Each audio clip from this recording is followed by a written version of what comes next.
tonight on CTV News, we have full coverage of the Women's March on Denver, and we will take a peek into the National Western Stock Show and how CSU students are transforming the importance of the agricultural program.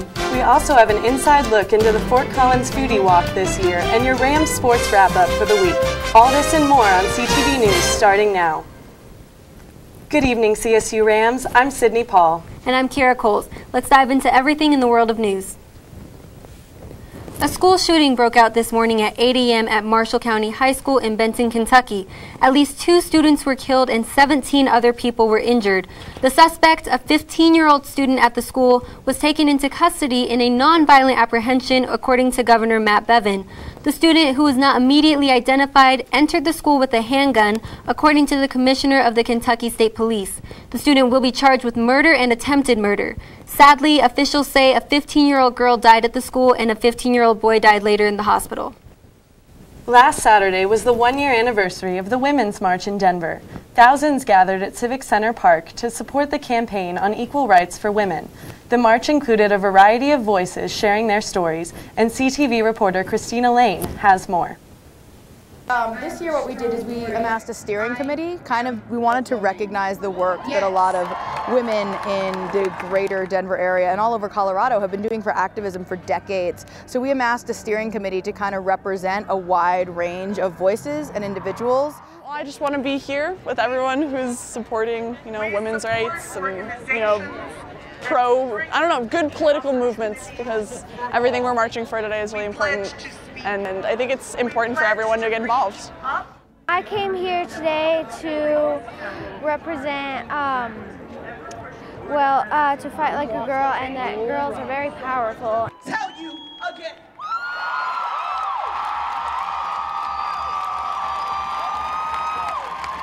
I think last year everyone was just really, really angry and had a lot of energy that they didn't know how to channel it. And this year we have a lot of people who became involved, they became more educated, or they got to know who their representatives were. People testified in the House, they called their senators, they know who their local representatives are. And I think time's up because we know better now. Time's up, we're watching you, we're paying attention, and we're going to vote in 2018. The coordinators of the march hope to encourage women to vote in the upcoming elections and to continue campaigning. For more information about the Women's March, visit collegian.com. According to the National Institute on Drug Abuse, more than 64,000 Americans died in 2016 from opioid overdose alone, and ASCSU is trying to do something about it. ASCSU Speaker of the Senate, Isabel Brown, has partnered with Students for Opioid Solutions, a nonprofit that works with student government associations across the country. The nonprofit serves as a campus captain to draft a resolution intended to prevent opioid overdoses on campuses. The resolution requires administrators and campus police officers to receive training in recognizing an overdose, and more specifically, the use of Narcan anaxolone prescription medicine that blocks the effects of opioids and reverses an overdose. Legislation will be voted on regarding a 5-part process intended to prevent overdoses and change the narrative surrounding opioids on campus. This legislation is scheduled to come to ASCSU Senate on January 24th to be voted on. Students from CSU's College of Agriculture spent their time at the National Western Stock Show in Denver, teaching kids about the importance of ag programs. Each year, the university sponsors an interactive exhibit called Ag Adventure, which teaches children about where their food comes from. The program is also focused on agriculture's relevance in the state of Colorado. As time goes on, people get a lot more disconnected from the farm, and so as kids come through, they get to learn a lot about what's grown in Colorado, what they eat, and how we do a lot of it, which is great for both parents and kids. According to the College of Ag, upwards of 70,000 people were exposed to CSU's programs and to learning about the key role that Colorado plays in agricultural production. In Trump's first year of office, many topics such as DACA, immigration, and health care were addressed. I reached out to the CSU community to gauge how they think Trump has done since he has been elected. So a couple days ago, President Trump just wrapped up his first year in office. In that time frame, we've seen a lot of division within the country. A lot of people are for him, and then there's a lot of people who are very against the actions that he's made. So I was just wondering where you stand on the issue, as well as what you expect in the future. Personally, I don't stand with him. I think he's tearing people apart, and he's tearing families apart, and I don't think that's right. I gotta say that I am not a supporter of Trump at all, and this past year definitely has been very, I guess, demoralizing, saddening in a lot of ways, kind of hurtful just like on a soul level, but I'm looking forward to the future because I think there's going to be a lot of backlash and a lot of more movement towards progressive ideas in 2018. I'm not happy with what he's been doing. I don't think he's making a positive move for our future, whether it's environment policies, immigration, matters like that. He's kind of leaving a negative impact on our society. Policy-making ideas really just aren't ideal for anyone. And I think that it'll only get worse from here. You know, I think last year was just kind of a sneak peek of what is yet to come. If he, continues to pursue bad policies and continues to, say bad things, I think that we'll only see negative results. I think there's just so much division with him being in office that we're still really far away from ever having that equality. And in the end, this is not what America is about. Yeah. This is a home for everybody. We welcome everybody, and he's not letting us do that. Or he's not showing that to the rest of the world. We're welcoming everybody. We're supposed to be, and that's not what we're doing. As of today, 36.9% of the population approve of Trump's administration thus far, while 57.2% disapprove of it. Bissetti's Italian restaurant, a staple of the Fort Collins food scene, is closing its doors after 39 years on January 31st. Bissetti's has been a favorite of many Fort Collins residents since it opened its doors in 1979. While the owners, Robert and Heather Bissetti, are saddened by the restaurant's closing, they hope that it leaves behind a legacy that Fort Collins residents will never forget. A simple restaurant. We were never cutting edge, but we were always good and consistent. And I think the consistent portion of Bissetti's is what people came to rely on. The restaurant has been filled with customers eager to enjoy their favorite meals one last time. If you plan to eat at Bissetti's prior to January 31st, make sure to get a reservation as meal times are filling up fast. As of today, CSU has officially launched the website firstamendment.colostate.edu, which is dedicated to informing students about the First Amendment and free speech in higher education, that also offers resources and information for those navigating these complex issues. It has been launched before February intentionally to reiterate the university's expectations around public events. Next month, CSU will be hosting a variety of speakers during then that are supported by various organizations on campus. In an email sent out earlier today by Rick Miranda, the Executive Vice President, and Blanche Hughes, the Vice President of Student Affairs, it states that it's important to remember that embracing free speech is a core value, and our principles of community declare that the university is committed to freedom of expression, critical discourse, and the advancement of knowledge. In addition, the website states that disrupting a speaker or an event is not protected by the First Amendment. CSU administration hopes that this website will create opportunity for engagement and conversations with students and other members of the university about the challenges and responsibilities of exercising and protecting First Amendment rights. For more information about this, visit the link below for CSU's full free speech and peaceful assembly policy. That wraps up your news rundown for this Tuesday, but up next we have Edgar Cedillo with the weather and local storm updates. Don't go anywhere, you won't want to miss it.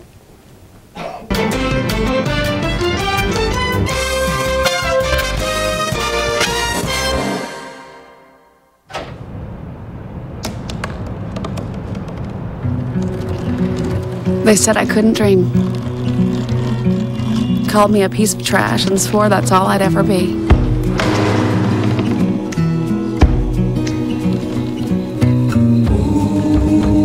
Said a bottle couldn't see the ocean.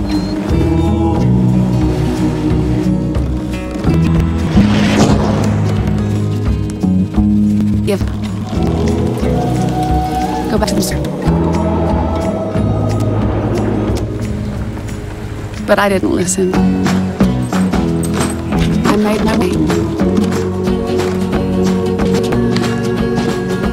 And now, I am what I've always wanted to be.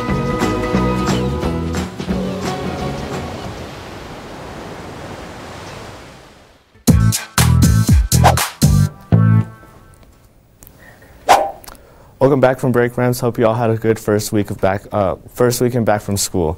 Looking at this snowy weekend, we had about 3.9 inches here on campus.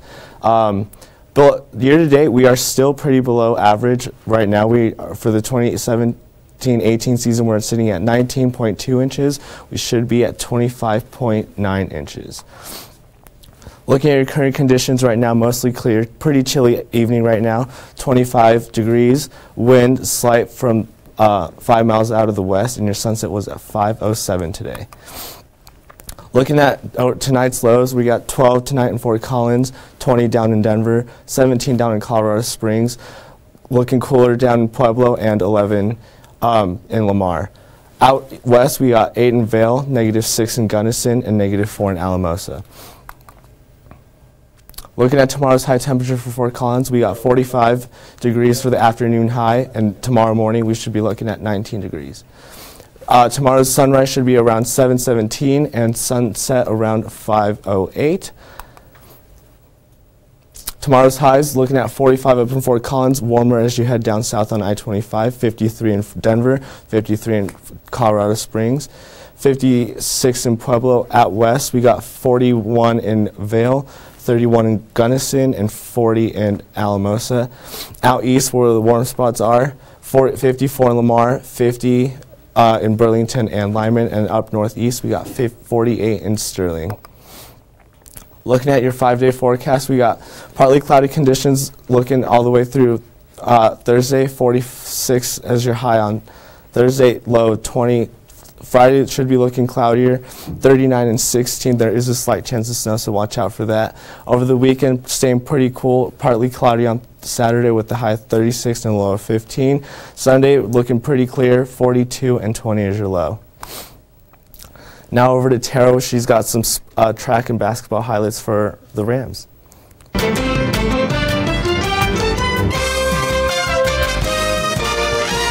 Well, Thomas, you've got pre-diabetes. But with more exercise and a change in diet, it can be reversed. I've tried exercising. It just makes me hungry for bacon. I love bacon, too. And who really likes to exercise? Not me. Me neither. Nobody. So we're good? What? Oh, you still have pre-diabetes. Big time. Listen, I realize that I'm not perfect, but it all really started to change because you judge me for having a problem. No one is going to know that I need help. I need help. I know that no one is going to judge me for having a problem. I realize that I'm not perfect, but it all really started to change because you listen.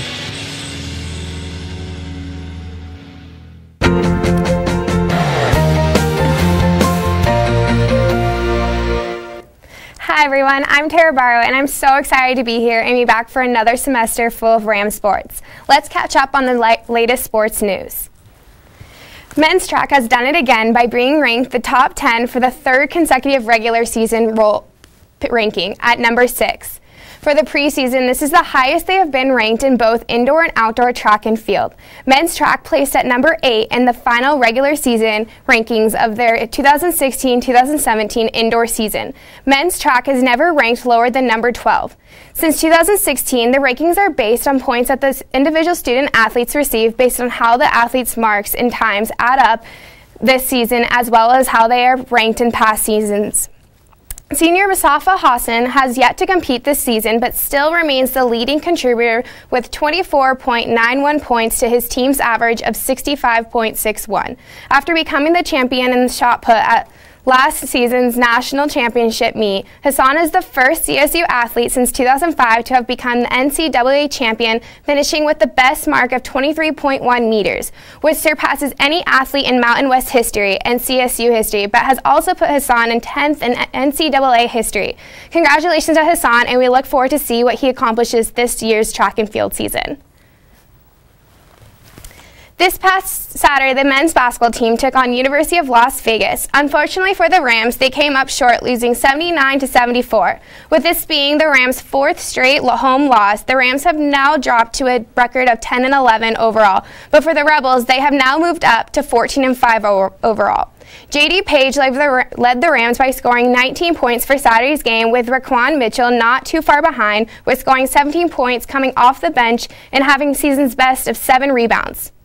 Junior Deion James and senior Che Bob both contributed with scoring 14 and 12 points. The two teams battled hard throughout the whole game, but unfortunately for the Rams, they couldn't hold their lead. It was a well-fought battle for both teams, even though the Rams had the upper hand until the last final minute of the game. The Rebels were able to find a way to come back and defeat the Rams. This Saturday, the men's basketball team will travel to San Diego State, where they will be taking on the Aztecs. Tip-off starts at 9 p.m. Lady Rams traveled down to University of Las Vegas and took on the Rebels as well on Saturday, and unfortunately fell short, losing 52-56. Rams was led by senior guard Stein Ostagulin, who scored 17 points, followed by sophomore guard Sophie Trigedson, who had 14 points. Junior forward Annie Brady contributed with 11. UNLV beat the Rams largely due to the fact that they've rebounded the Rams 43-28. The Lady Rams outshot the Rebels with 37.3%, but was defeated with the Rebels rebounding on average of 43. The Colorado State Lady Rams will take on San Diego State tomorrow at 7 p.m. here at the Moby Arena. And that's all I have for you today. But don't go away just yet. Next we have Litos Castro giving you the latest details on entertainment and a peek into the Fort Collins Foodie Walk this year.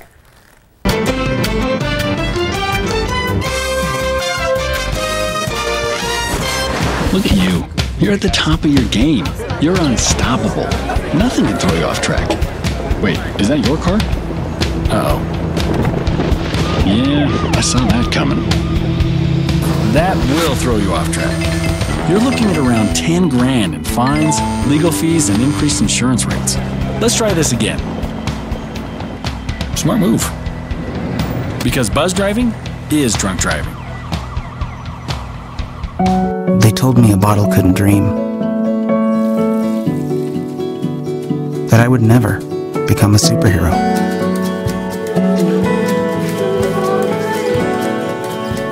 But I learned how to fly. Just to come back in a new disguise. And be the hero that I've always wanted to be.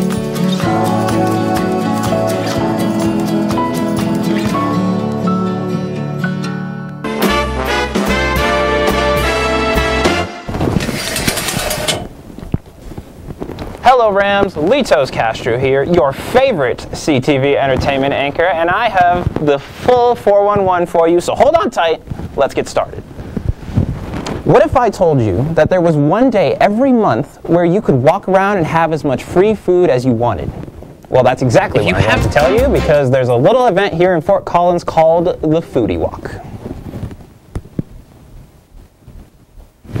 If you haven't heard of the Foodie Walk, it's simply a time where you can take your taste buds on an adventure, visiting 13 culinary shops right here in downtown Fort Collins. And it's clearly something that can be fun for everyone. I would definitely say it's free, and it's fun, and it's a good way to just kind of go to different parts of Old Town rather than the usual 3 stores you go to. If you're somebody who loves eating food and trying out new things, then the Foodie Walk is something you may want to look into.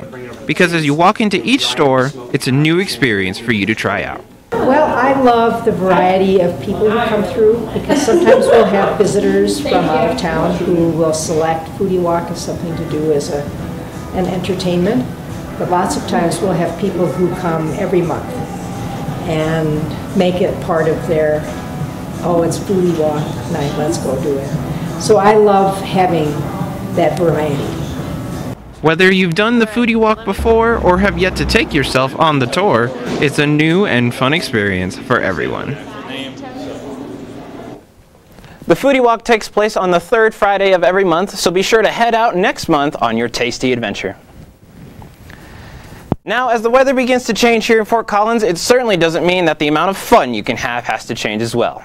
So I came up with a list of fun and cheap things you can do right here in Fort Collins. First recommendation I have is a fun little place called Pinball Jones right here in Old Town.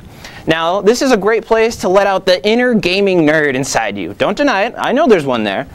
There's a wide selection of arcade games, an air hockey table, and 25 pinball machines. So basically, it's arcade heaven.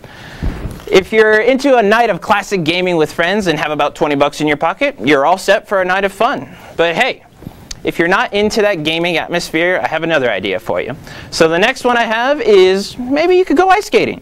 There's a place right here in Fort Collins where you can get some skates and go have some fun on the ice. If you literally only have a few bucks to spare, head to the skating rink in Old Town because it's only $2 to skate and $1 for skate rental.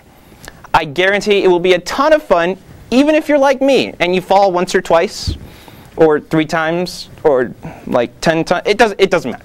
The point is, I highly recommend giving the skating rink a visit because it is a ton of fun. And finally, this last one is something you won't even have to leave home for. Simply make some hot cocoa, snuggle up with a comfy blanket, maybe pull out a good book to read. If you're like me and have no idea how to read, then maybe put on a movie to watch or something like that.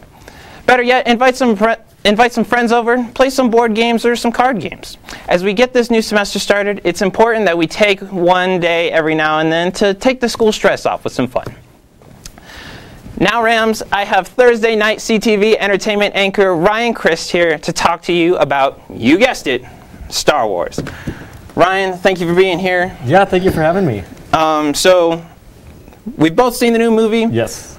So we're going to do a little bit of a spoiler-free version for this first minute here. Now, as far as what your first impressions were after you saw it, what were you thinking?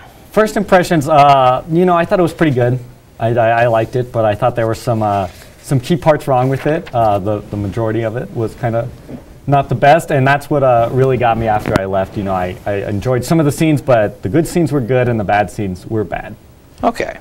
And I guess I kind of have to be on the same page with you a little bit there. Personally, I didn't like it too much. If we're staying on that spoiler-free range, I wouldn't have I would not have seen it if I had known what I was going into. So now that we've kind of covered that area, we are going to go into spoilers. So if you're tuning in and you haven't seen it yet, might want to back off a little bit.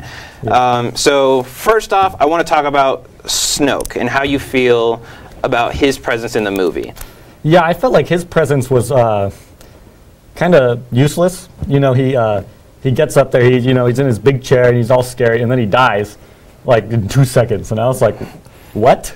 I thought that dude was going to be, the guy we were going to try to, go after for the entire movie, but Rian Johnson took that in a completely different direction than J.J. Abrams did, and that's kind of the problem with them having 2 different directors back to back, because it's really conflicting visions. Rian Johnson didn't want Snoke to be this, new kind of Emperor Palpatine, and when J.J. Abrams did, so it kind of created some conflict. So I really did not like the build-up and the, what we got with him.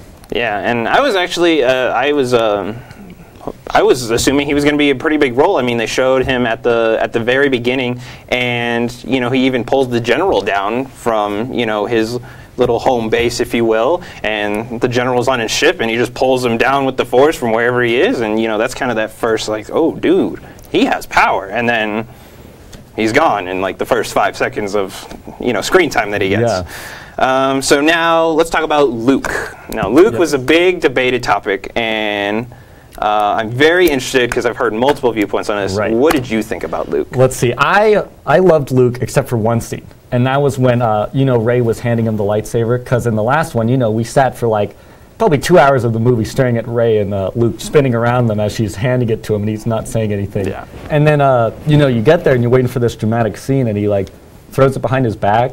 And I thought that was like, okay, we already have enough comedic relief. We didn't need any more. And yeah, but everything else with Luke, I really liked it. Even though the Force was kind of weird, they got a little creative, I guess, with the Force's abilities, and I actually liked it. I thought it was pretty good. Unfortunately, I kind of have to disagree with you. I thought Luke was more just kind of a little bit on the whiny side almost. It wasn't the Luke personally that I know, because I know Luke as he's the guy that's full of wisdom, and his experiences in the past have made him this changed person. And it was hard for me, especially when it came to him and Kylo, for him to say that he saw the darkness in Kylo and decided he wasn't going to even take a chance. And for me, that doesn't seem very Luke-like to me. That seems, to me, Luke would have at least let him made a choice before before Kylo did anything. And that was one of the biggest things that I disagreed with on the Luke aspect of it, because I didn't feel that it was the truthful Luke that I always know. But we can move on from that now. Since we're on Luke, why don't we talk about the person he was training throughout the movie, Rey. So what did you think about Rey? Rey, I thought she was much better in this one. I thought the last one, it seemed like they kind of threw in there, and like you said about how Luke was kind of whiny, I thought Rey was a little whiny in the first one, just kind of, you know, annoying, trying to, very gung-ho when I was like, I thought you just were a scavenger, you literally did nothing, and now you're trying to, you know, do everything. But in this one, I did like her more. I liked her in Kylo Ren's relationship, and I really like how they conveyed that cinematically, and just how they kind of grew together. I loved how she grew as a person and a character in this arc. And that's definitely fair. And the one thing that popped up to me is a question that did not get answered is because Snoke says he's the one that allowed them to talk to each other through the Force. So now I believe the question is, unless I missed it, is how are they going to, or are they going to be able to communicate through that same way now that Snoke is dead? And like, what do you think about that? Right.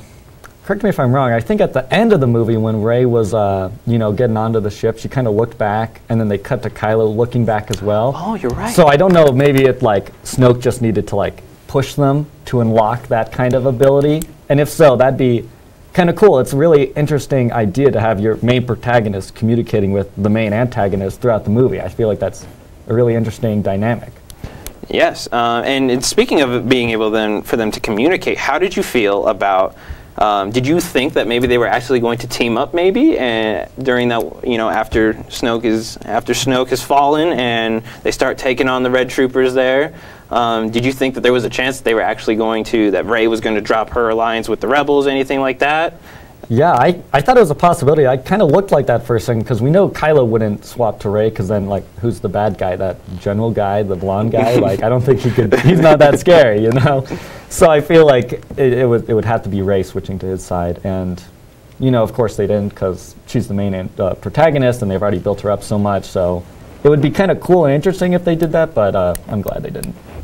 And as far as more key decisions that they made with main characters, the last one as far as a key character that I want to talk about is Finn, and his very last moment for him to try and save everybody from them breaking down the big wall. Yeah. And he's shut down by one of his own teammates.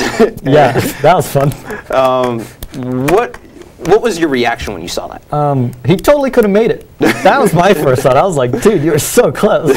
Like, but honestly, in all seriousness, with Finn, I did not like him at all in this one. I thought he was great in the first one. You know, he was this really cool protagonist, and in this one, his scenes were, in my opinion, worthless. I think if you really want this movie to be good, you just go to the bathroom when Finn comes on, and then right when he's off, you come back.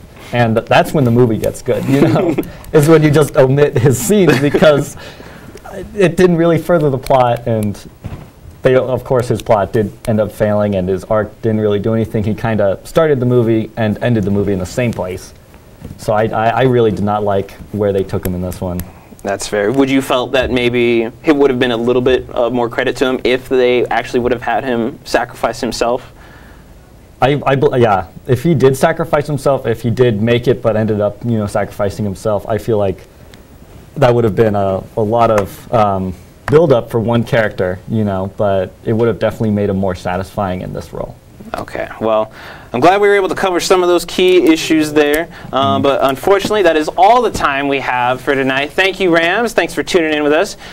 Be sure to check into CTV News, follow us on Twitter at CTV11, and tune in tomorrow night for Ram Life Entertainment. Have a great and safe night, Ramley.